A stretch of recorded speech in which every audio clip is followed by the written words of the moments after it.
Welcome back to the show. The show is Viewpoints, where we discover perspectives and embrace dialogue. Earlier on in the first phase of the show, we had Precious, who had to give us an eyewitness account, of course, with amateur footage concerning the Ojure axis. The demolition had actually been coming down from the Obasanjo axis, of course, for a long time coming from other routes thereon.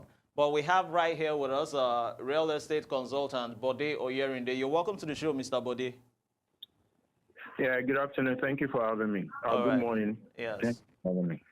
Thanks for gracing us with your presence on the show.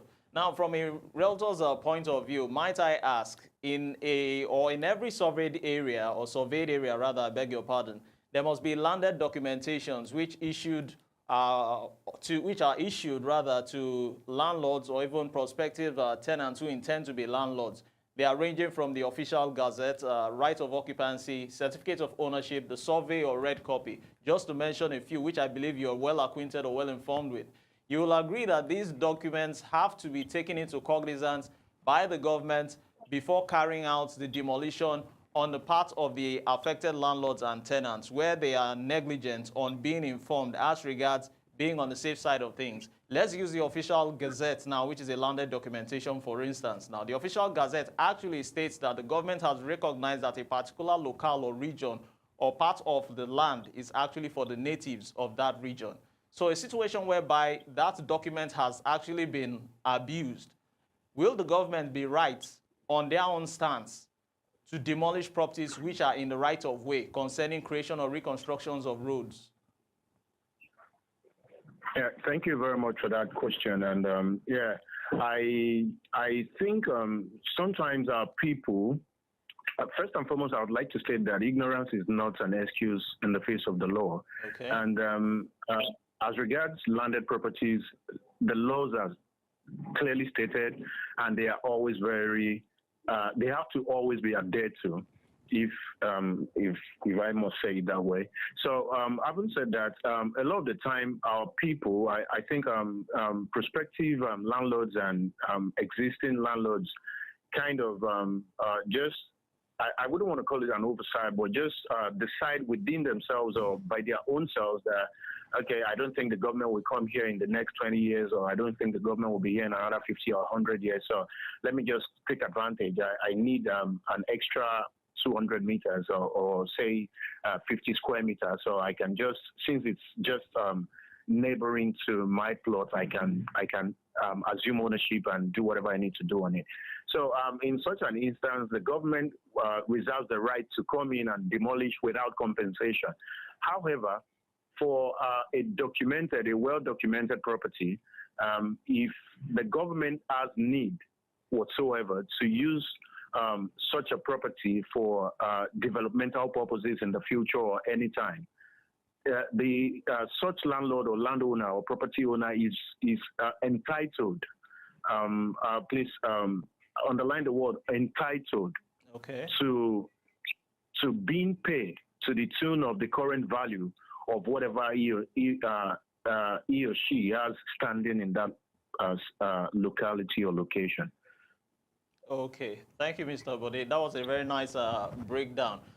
Without much further ado, in order not to waste time, let's proceed. Sometime now, I want to take a cue now from what has actually happened in some parts of Ogun State and also Lagos State. Now, sometime in 2016, the attention of residents within the axis of a particular area in Ogun State, Ojore or Taidiroko, is a 64-kilometer road to be precise. Now, it had been drawn to the attention of the residents that they should evacuate the area, which actually the essence was because, or the reason was because they had built on pipelines. Now again, an advanced warning was also given by a spokesperson by the NSCDC in Ogun State, which is Karim Olariwaju. He said the call sent several warning letters to the owners of the affected buildings. This was before they were demolished. He said members of the communities were also warned of the dangers of such buildings. Recall I said they were built on pipelines.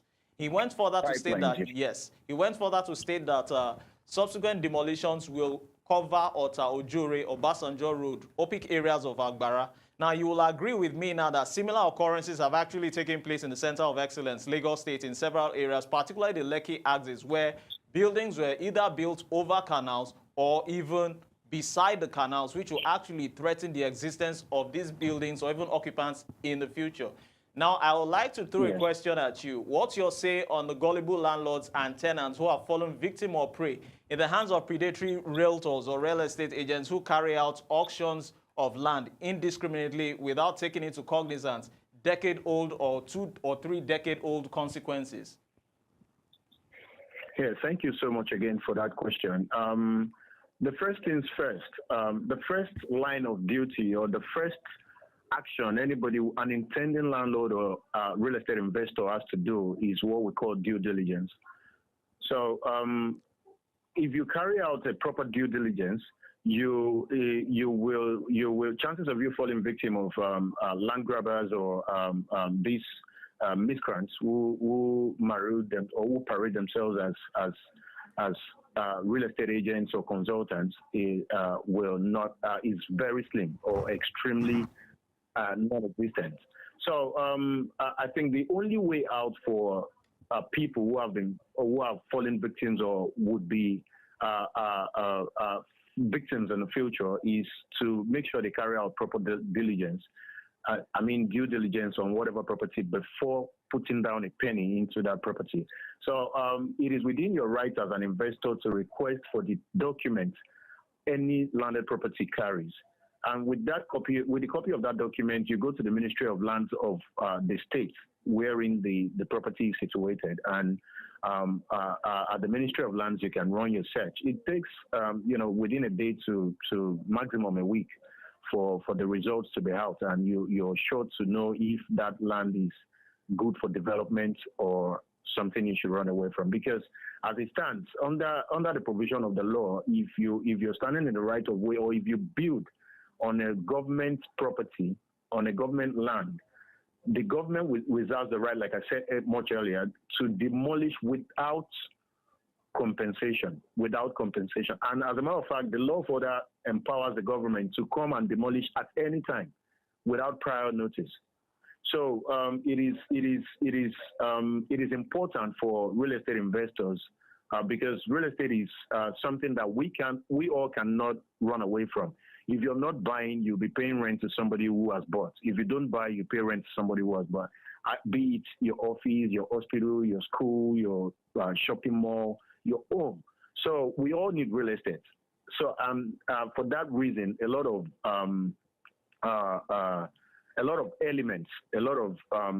elements have come into the real estate sector to defraud a lot of people without putting into cognizance or putting into consideration the ripple effect on those people psychologically, even financially in the future. So my advice to people is carry out due diligence. If you don't have a property lawyer, make sure your realtor or real estate agent, as it were, help you with a proper due diligence and get the outcome, the results for yourself before putting down a penny. And there is no question too much to ask when you're investing in real estate. Real estate, unlike automobile or any other industry, is a lifetime investment. It is something that is going to be passed down generations. So it's a transgenerational thing. So it is not something that if you invest in it today, within a year or 2 years, you're done and you move on, like your car, where you can decide, okay, I'm done with this particular brand or model, let me change to another one and stuff. So it is pertinent. It is very important that real estate investors ask all of the right questions. If you don't know the questions to ask, work with a realtor. Make sure your realtor is asking the right questions on your behalf. And regardless of whatever questions your realtor has asked, make sure to carry out due diligence, because oftentimes the real estate developers are the ones who make the real estate developers and the aboriginals, the indigenous owners of the land also. Yes. Sometimes they are found culpable. So when the government excises a particular portion of land within their locality to deal to the locals, sometimes when they run out of land, like say in a location like Ekpe, for an instance, or Ibejuleki, because of the high demand for land within that axis and a lot of real estate developing companies rushing to that axis because of the demand, sometimes these locals run out of the already excised land to them. So Okay. they sell those ones out and then decide to encroach on the government's own properties. They decide to encroach on government-owned lands. Okay. So sometimes even real estate developing companies make the mistakes of buying into some of these lands because they rely so much on um, uh, uh, existing relationship, probably because they already purchased a genuine land from such families. So the families come around and tell you, oh, this portion also belongs to our family. So should in case you need it, we will sell to you. And sometimes these companies rely on the fact that, okay, we already have an existing relationship with these people. We carry out due diligence on them and we discover that, yes, they truly own the one they sold to us previously. So they must own these too. And oftentimes this leads to oversight, or should I call it negligence, that doesn't allow them carry out due diligence, and they sell to people too.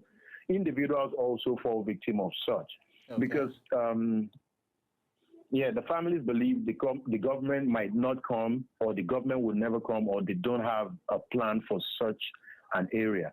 But it will surprise the would-be investor or the eventual investor or buyer to see that a certain government will come into power, go through the government's master plan, and decide, okay, let us embark on this project for this axis, and such a person will be affected without compensation.